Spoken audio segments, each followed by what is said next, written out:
এখান থেকে হবে আমাদের হামজা, এখান থেকে হবে সমিশ্রম। 8টি বিভাগে 8টি আমাদের ক্রীড়া হাব, স্পোর্টস হাব তৈরি হবে। কক্সবাজার স্পোর্টস ইনস্টিটিউট স্থাপনের কিন্তু পরিকল্পনা রয়েছে। বাংলাদেশ পৃথিবীতে জনসংখ্যার দিক থেকে অষ্টম, কিন্তু ফুটবলে আমরা যদি র্যাঙ্কিংয়ে দেখি 182। এটা কিন্তু আমাদের জন্য আসলে কাঙ্ক্ষিত নয়। তৃণমূল পর্যায়ে আমাদের যে সমস্ত মেধা রয়েছে, যে অদম্য তরুণ রয়েছে, তাদেরকে হান্টিং করার জন্যই, তাদেরকে অন্বেষণের অংশ হিসেবেই সরকারের পক্ষ থেকে, যুব ক্রীড়া মন্ত্রণালয়ের পক্ষ থেকে এই উদ্যোগটি নেওয়া হয়েছে। জাতীয় পর্যায়ে যেন আমরা তৃণমূল পর্যায় থেকে এসে তাদেরকে জাতীয় পর্যায়ে এনে ভবিষ্যতের জন্য তৈরি করতে পারি। এখান থেকে হবে আমাদের হামজা, এখান থেকে হবে সমিশ্রম। কিছুদিন আগে এই জাতীয় স্টেডিয়ামে আমরা যে চমৎকার ফুটবলের আসর বসেছে, সেখানে আমরা যে একটা উন্মাদনা দেখেছি, আমরা আশা করছি ভবিষ্যতেও আমাদের এই তরুণ প্রজন্মের মাধ্যমে আমরা সেই উন্মাদনাকে অব্যাহত রাখব।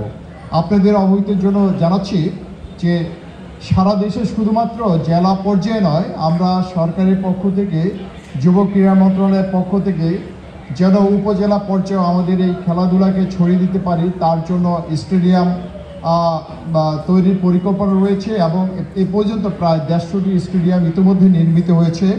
আমরা উপজেলা যে ক্রীড়া সংস্থা আছে তাদের কাছে সেটা হস্তান্তর করেছি। আরও প্রায় 150টির মতো স্টেডিয়াম যেটি আমাদের পরিকল্পনার মধ্যে আছে এবং সেটা নির্মাণাধীন রয়েছে।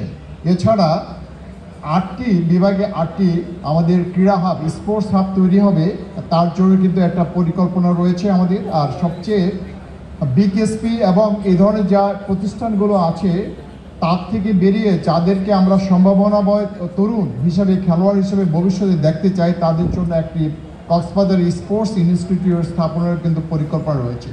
এর মাধ্যমে যে খেলোয়াড়রা শুধুমাত্র দেশ নয়, দেশের গণ্ডি পেরিয়ে আন্তর্জাতিক পর্যায়ের জন্য তারা আমাদের দেশে সুনাম অর্জন করতে পারে, সেই প্রচেষ্টা এখন থেকে আমাদেরকে নিতে হবে। আমরা নিচ্ছি, সেই পরিকল্পনা আমাদের দীর্ঘমেয়াদী পরিকল্পনা রয়েছে। আমি আজকের এই চমৎকার বিকেলে যারা চ্যাম্পিয়ন হয়েছে রংপুর বিভাগীয় দল, তোমাদেরকে আবারও অভিনন্দন জানাচ্ছি।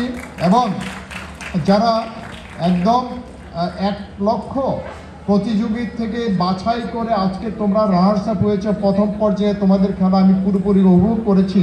তোমরা এগিয়েছিলে, পরবর্তীতে হয়তো টাইব্রেকারের মাধ্যমে তোমরা কিন্তু রানার্স আপ হয়েছো।